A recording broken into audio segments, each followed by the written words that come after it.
स्वागत छ सबै विद्यार्थीहरूलाई।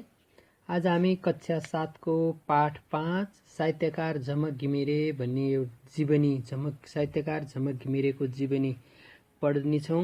र यो चाहिँ जीवनी हामीले किन पढ्ने भन्दाखेरि जब हामी कसैको जीवनी पढ्छौँ भने त्यसबाट हामीले विभिन्न खालका प्रेरणाहरू लिन र मेहनत गर्न अथवा कति परिश्रम गरेका छ त्यो जसको जीवनी पढिन्छ उहाँबाट मेहनत परिश्रम र केही हामीलाई हौसला प्रदान हुन्छ भन्ने कुराले नै हामीले कुनै पनि जीवनी पढ्छौँ। र यो साहित्यकार झमक घिमिरेको जीवनी पनि एउटा सङ्घर्षपूर्ण र उनले जीवनमा गरेका मेहनतहरूमा आधारित छ। यसबाट हामीले कति मेहनत गर्नुपर्छ सफल हुनको लागि भन्ने कुरा सिक्नेछौँ। अब म तिमीहरू सबैले आफ्नो किताब पल्टाउनु र त्यसमा पेज नम्बर 35 मा छ साहित्यकार झमक घिमिरे। तिमीहरू सबैले आफ्नो किताब पल्टाइसक्यो होला र त्यसपछि सुरुबाट हेर्ने विस्तार पढ्छु र त्यो सँगसँगै तिमीहरूलाई नआएको कुराहरू अथवा त्यस अर्थ नबुझेको उच्चारण गर्न अप्ठ्यारो भएकोमा पेन्सिलले रेखाङ्कन गर्दै जाने अथवा अन्डरलाइन गर्दै जाने र त्यसको तल त्यो पाठको तल फेरि त्यसको शब्दको अर्थहरू दिएको छ त्यहाँ हेर्ने। त्यो पनि बुझेन भने तिमीहरूले मलाई सोध्न सक्छौ। त्यसैगरी म अब यसलाई बिस्तारै पढ्नेछु। हामी हातमा कलम लिएर कापीमा लेख्न सक्छौँ, पुस्तक पल्टाएर सस्वर वाचन गर्न सक्छौँ, शिक्षकको प्रश्नको उत्तर तुरुन्तै भन्न सक्छौँ, घरबाट हिँडेर विद्यालय जान र आउन सक्छौँ। हाम्रा शारीरिक अङ्गहरू सबल भएकाले हामीले यस्ता काम सजिलैसँग गर्न सकेका हौँ। कतिपय मानिसका अङ्गहरूमा विविध कारणले विचलन आएका हुन्छन्, त्यसैले उनीहरू हात चलाउन हिँडडुल गर्न सक्दैनन्, देख्न बोल्न र सुन्न पनि सक्दैनन्। तर आफ्नो प्रबल इच्छा शक्ति र साधनाले उनीहरूले असाधारण काम गरेका थुप्रै उदाहरण छन्। आज हामी त्यस्तै एकजना साहित्यकारको बारेमा पढौँ ल। उनको नाम झमक घिमिरे हो। अब झमक घिमिरेको बारेमा हामी पढ्छौँ। यहाँ माथि अलिकति भूमिका छ। झमकको जन्म विक्रम सम्वत 2037 असार 1 गते धनकुटा जिल्लाको कचिडे गाउँमा भएको हो। पिता श्री कृष्ण बहादुर र माता आशा देवी घिमिरेको प्रथम सन्तानका रूपमा उनले जन्म लिएकी हुन्। जन्मदा उनी अन्य शिशु झैँ देखिन्थिन्, तर उनलाई मस्तिष्कीय पक्षघात जस्तो गम्भीर रोग लागेको रहेछ। यसकै असरले हुर्कँदै जाँदा अरू शिशु सरह उनका हात गोडा सक्रिय हुन सकेनन्, उनको बोली पनि आएन र उनी बहुअपाङ्गताका अवस्थामा रहन पुगिन्। बहुअपाङ्गता भनेको उनको हात पनि नचल्ने बोल्न पनि नसक्ने भएपछि उनी बहुअपाङ्गता भइन्। यस्तो अवस्थाकी शिशु झमकलाई उनकी हजुरआमाले बडो स्नेह र ममताका साथ हुर्काउँदै थिइन्। स्नेह भनेको माया गरेर है। स्नेह र ममताका साथ हुर्काउँदै थिइन्। तिनी हजुरआमा एक दिन घरमा झमक मात्र भएको अवस्थामा अचानक परलोक भइन्। अचानक परलोक भइन् भनेको एक्कासी उनको हजुरआमाको मृत्यु भयो भन्न खोजेको। आफै हिँडडुल, दिसा पिसाब गर्न र खान समेत नसक्ने झमकलाई कुनै कुरामा अरूको सहयोग चाहिन्थ्यो।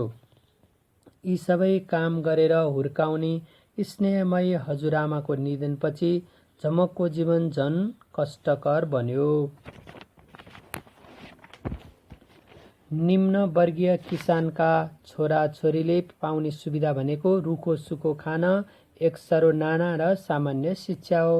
यहाँ भन्न खोजेको रुखो सुखो खाना भनेको जे पाइन्छ आफ्नो घरमा त्यही, मिठो मसिनो नभइकन जे पाइन्छ त्यही अथवा पौष्टिक तत्त्व कम भएको खाना। एक सरो नाना भनेको एक जोर लुगा, सामान्य लुगा। र सामान्य शिक्षा भनेको पनि बुझिहाल्यो, सामान्य खालको शिक्षा, स्कुल जाने आउने पाठमा तोकिएका कुराहरू मात्रै पढ्ने भन्ने खोज्छ। उनका भाइ बहिनीहरूले पनि खासै सुविधा त पाएका थिएनन्, तर जे सुविधा उनीहरूले पाउँथे त्यो पनि झमकले पाइनन् भनेको उनका भाइ बहिनीहरू चाहिँ विद्यालय जान्थे आउँथे अथवा अलि बढी सुविधा पाउँथे भने झमक चाहिँ अपाङ्गता भएकै कारणले त्यति उनका भाइ बहिनीले पाएका जति सुविधा पनि पाइनन् रे। भाइ बहिनी र साथीहरू पढ्न विद्यालय गएको देख्दा उनको मन चचक्क हुन्थ्यो, तर उनी मनमा पीडाको खेती गर्दै रुँदै बसिन्। भनेको मन चचक्क भनेको मन दुख्थ्यो, पीडाको खेती गर्ने भनेको आफू मनमा नै दुखी भएर रुँदै बसिन्। शारीरिक अशक्तता भए पनि उनमा अद्भुत प्रतिभा र श्रवण शक्ति थियो। यिनकै आडमा प्रबल दृढता साथ उनले आफै अक्षर चिन्ने प्रयास गरिन्। भनेको शरीर अशक्तता भए पनि उनमा अद्भुत प्रतिभा र श्रवण शक्ति भनेको उनमा एक किसिमको प्रतिभा थियो। अनि त्यसपछि उनले चाहिँ सुन्न पनि राम्रोसँग सुन्थिन्। यिनकै आडमा के गरिन् त उनले आफैले अक्षर चिन्ने प्रयास पनि गरिन्। प्रथमत भनेको पहिलोपल्ट उनले आँखाले हेरेर अक्षरको आकृति आफ्नो दिमागमा राखिन्। अक्षरको आकृति भनेको अक्षरको बनोट। अनि मन मस्तिष्कमा भरिएका ती अक्षर लेखेर उनी अरूलाई देखाउन चाहन्थिन्। हात चल्दैनथे, हिडुल गर्न नसक्ने भए पनि गोडा चल्ने भने चल्थे। त्यसैले उनी गोडाका बुढी औँला र चोरी औँलाले सिन्का च्यापेर धुलामा लेख्ने अभ्यास गर्न थालिन्। भनेको बुढी औँलाहरूले कुनै एउटा सिन्का भनेको काठहरूको टुक्रा च्यापेर माटोहरू धुलो हुन्छ गाउँघरमा, त्यस धुलोमा चाहिँ अक्षरहरू लेख्ने प्रयास गर्न थालिन् र अभ्यास गर्न थालिन्। एकैचोटिमा प्रयास कहाँ सफल हुन्थ्यो र गोडा चले पनि हातले चाहिँ लेख्न कहाँ सकिन्थ्यो र। सुरुका प्रयास सफल नभए पनि उनले हिम्मत हारिनन्। धुलो फुकेर क लेख्ने अर्को उपाय निकालिन्छ। धुलो फुकेर भनेको धुलोमा मुखले फुकेर यस्तो मुख घुमाएर क लेख्ने प्रयास पनि गरिन्छ। उनले धुलामा टाउको घुमाउँदै फुकेर लेखेको क देखियो रे। यसरी लेखिएको क अरूलाई पनि देखाउन सफल भइन्। अरूलाई भनेको आफ्नो भाइ बहिनीहरूलाई देखाइन्। यसपछि उनले शून्यमा टाउको हल्लाउँदै क लेखिन्। भने शून्यमा भनेको केही नभएको हावामा हल्लाएको हो भने है, त्यो क उनी मात्र देख्थिन्। शून्यमा भनेको धुलो नभइकन पनि टाउको हल्लाएर क कस्तो हुन्छ भनेर उनले गरिने, त्यो चाहिँ उनी मात्र देख्थिन्। यसपछि उनले बिस्तारै गोडाका बुढी र चोरी औँलाले च्यापेको सिन्काले धुलामा लेख्ने अभ्यास गरिन्। लेख्दै जाँदा पहिलो शब्द कलम बन्यो।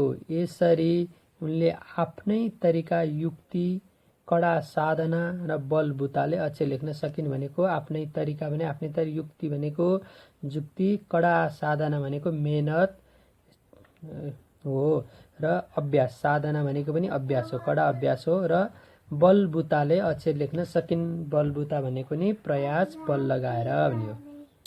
झमकलाई भाइ बहिनीले झैँ कागजमा पेन्सिल वा कलमले लेख्न मन लाग्थ्यो, तर उनलाई कसले कागज र पेन्सिल दिन्थ्यो र। अन्तत जहाँ इच्छा हुन्छ त्यहाँ उपाय भने चाहिँ उनले लेख्ने साधना आफ्नै प्रयासले फेला पारिन्।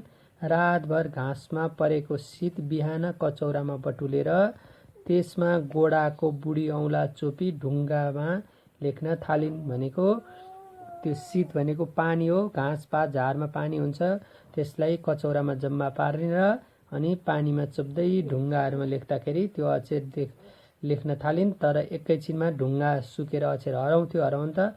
यसो गर्दा गोडाको औँला ढुङ्गामा घोटिएर छरछर्ती रगत बग्थ्यो रे। उनले अक्षर लेख्न प्रयास गर्दा ढुङ्गामा घोटेर औँलाबाट रगतसँग पनि आउँथ्यो रे। उनी यसको परवाह गर्दिन्थिन्। भनेको परवाह भनेको मतलब गर्दिन्थिन्, जति दुखे पनि आफ्नो अभ्यासलाई जारी राख्थिन् भनेको। उनलाई आफूले लेखेको अरूलाई देखाउनु थियो। यसरी लेखेका अक्षर उनले बहिनी र अरूलाई पनि देखाइन्। दिदीको प्रयासमा बहिनी मिनाले पनि पुराना कापी र पेन्सिल सुटुक्क दिएर बल पुर्याउन थालिन्। पछि चाहिँ के गरिन् त, उनले लेख्न जानेको थाहा पाएपछि उसको बहिनीले आफूसँग भएका पुराना पेन्सिल र कपीहरू दिदीलाई दिन थालिन्। यसपछि उनी गोडाका बुढी औँला र चोर औँलाले पेन्सिल च्यापेर कापीमा अक्षर लेख्न थालिन्। आफैले लेखेको कुरा अरूलाई देखाउन सफल पनि भइन्। यसरी आफै शिक्षक र आफै विद्यार्थी भई अक्षर चिन्ने र लेख्ने काममा उनी सफल भइन्। उनले आफ्नो बहुचर्चित पुस्तक जीवन काँडाकी फुलमा यसको वर्णन गरेकी छिन्। उनको एउटा जीवन काँडाकी फुल भन्ने एउटा जीवनीपरक निबन्ध छ र त्यसमा चाहिँ उनले आफूले कसरी अक्षर लेखिन्, के दुःख गरिन् भन्ने कुरा विस्तृत रूपमा त्यो किताबमा चाहिँ छ। तिमीहरूसँग छ भने पढ्न सक्छौ। जीवन काँडाकी फुल उनको आत्मजीवनीपरक निबन्ध सङ्ग्रह हो। आत्मजीवनीपरक भनेको आफ्नै बारेमा अथवा म भनेर सम्बोधन गरेर लेखिएको निबन्ध हो। यसमा उनले कष्टपूर्ण बाल्य जीवन र अक्षर चिन्ह तथा लेख्न गरेको सङ्घर्षको चित्र उतारेकी छिन्। आफ्नो जीवनका 30 वर्षसम्मका अनुभूतिहरूको वर्णन गरेकी छिन्।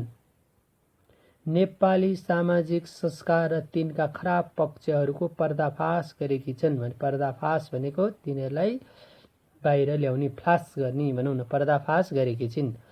सामाजिक विकृति विसङ्गतिमाथि कडा प्रहार र सुधारको शङ्खघोष गरेकी छिन्। भनेको समाजमा रहेका विभिन्न नराम्रा कुराहरू र त्यसको कडा प्रहार भनेको व्यङ्ग गर्ने, त्यहाँ राम्रा होइनन् भन्दै सुधारको शङ्खघोष गरेकी छिन्। भनेको यस्तो सुधार गर्नुपर्छ भनेर आह्वान गरेकी छिन्। शङ्खघोष भनेको कुनै पनि काम गर्नको लागि आवाज उठाउने अथवा यो राम्रो होइन, यसलाई सुधार्नुपर्छ भनेर भन्ने कुरा हो।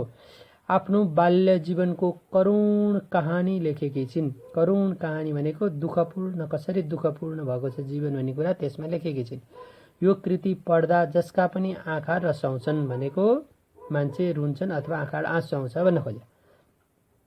शिक्षालयमा कहिल्यै पाइलो नहालेकी झमकले लेखेको यो पुस्तक धेरै स्तरीय र बौद्धिक चिन्तनयुक्त छ।